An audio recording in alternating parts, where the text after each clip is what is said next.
Hello, guys. I hope you're very well this Friday. Today it's your last day of school this week, but we need to work and remember to send your evidence on time. Remember that counts for your grades, for your behavior, for everything in the grades. All right. So we will continue with the same topics that we have been talking about revolutions, about the liberalism, the capitalism, etc., and see how these events created more problems in the future. So stay tuned and let's go to the next topic. All right, guys. So today's topic is the liberal revolutions and their opponents. Remember, my name is Mauricio Jimenez, and this is history class. Let's begin. The Spectre knowledge. In this lesson, you will learn the meaning of Enlightenment despotism, the principal Enlightenment despots, the benefits of their administration, and the ideology of the bourgeois after the economic liberalism.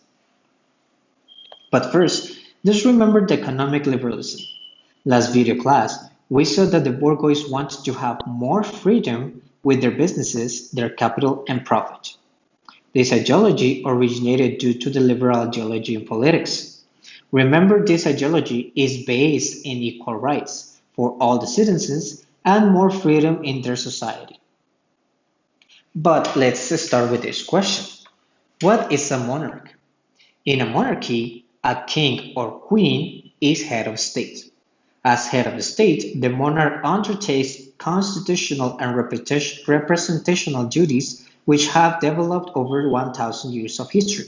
In addition to these state duties, the monarch has a less formal role as a head of nation. So basically, a monarch is the king or the queen.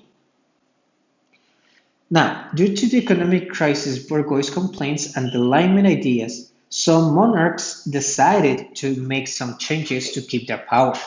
So they incorporated the new ideas to the way of governing. Those kings who met the new ideas and were interested in updating their administration were known as enlightenment despots. They associated their absolute power with the rational administration of wealth. The Enlightenment despots changed the institution administered by the government, created new laws, promoted agriculture, industry, and trade. But they kept high taxation to remain strong and to avoid wars against other nations. So this means, guys, that remember the Enlightenment. The Enlightenment was a period of thinking, of reasoning, to know more, to have more education. Now, last video class, we saw that the bourgeois or the business, the economic people wanted that same, they had the same ideas, the Enlightenment ideas, to think and to be more educated. So the monarchs also started thinking about this in order to be a king or queen, and they wanted to create laws and promoted different educations. Despite all that, the bourgeois wanted more political power, and the people who live in shortage wanted new social pacts to improve their situation, but not the church, who opposed freedom of religion and free will, wanted to stop guiding society behavior. Not the monarchs wanted to give up their power and separate the nobility wanted to become bourgeois. All of this led to a crisis and some more struggles. Remember, all this information is in your LBS Plus book page 42. Now, some extra information. Among the most prominent Enlightenment despots were Frederick II the Great, Peter I the Great, Catherine II the Great, Maria Theresa, Joseph II, and Leopold II. Some of the benefits of the Enlightenment despotism were use of reasoning for new laws, education spreaded, bureaucracy changed, and religion was more controlled. The Enlightenment bourgeois was the same as before, but with new ideas, new economic strategies to improve their wealth and expand their businesses. They also created schools, libraries, and laboratories to expand knowledge and education.